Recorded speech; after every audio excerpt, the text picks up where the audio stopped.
Peddapalli municipal పరిధిలోని 4వ ward councillor కొంతం శ్రీనివాస్ రెడ్డి గుండెపోటుతో మరణించారు. జమ్మూ కాశ్మీర్లోని వైష్ణవిదేవి ఆలయానికి దర్శనానికి వెళ్లిన శ్రీనివాస్ రెడ్డి తిరుగు ప్రయాణంలో పెద్దపల్లికి వస్తుండగా ఢిల్లీలో హఠాత్తుగా గుండెపోటు రావడంతో ఆయన అక్కడే కుప్పకూలి మరణించినట్లుగా సమాచారం తెలుస్తుంది. ఆయన పార్థివ దేహాన్ని పెద్దపల్లి పట్టణానికి తరలిస్తున్నారు. సోమవారం రోజున మధ్యాహ్నం 2 గంటల వరకు ఆయన పార్థివ దేహం పెద్దపల్లి పట్టణానికి చేరనుంది. కొంతం శ్రీనివాస్ రెడ్డి హఠాన్ మరణం ఈ పెద్దపల్లి పట్టణ ప్రజలందరూ దిగ్భ్రాంతికి గురయ్యారు.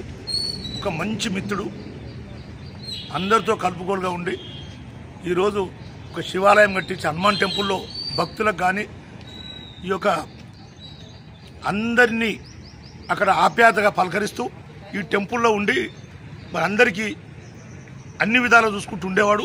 మరి ఆయన హఠాన్ మరణం చెందడం వల్ల ఇలా నిజంగా కూడా చాలా బాధాకరం.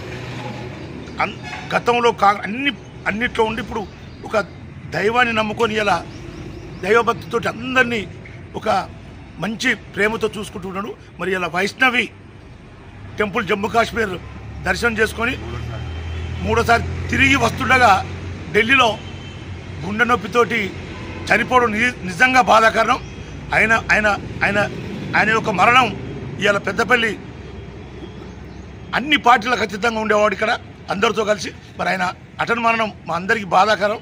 ఇలా వారి కుటుంబ సభ్యులకు దేవుడు మనోధైర్యాన్ని ఇచ్చి వాళ్ళ కుటుంబాన్ని చల్లగా చూడాలని సందర్భంగా తెలియజేస్తూ ఆయన లేని లోటు మేము ఎవరూ తీర్చలేం కాబట్టి ఆయనకు మా వాకర్స్ అసోసియేషన్ సభ్యుల తరఫున ప్రగాఢమైన సానుభూతి తెలియజేస్తున్నాం.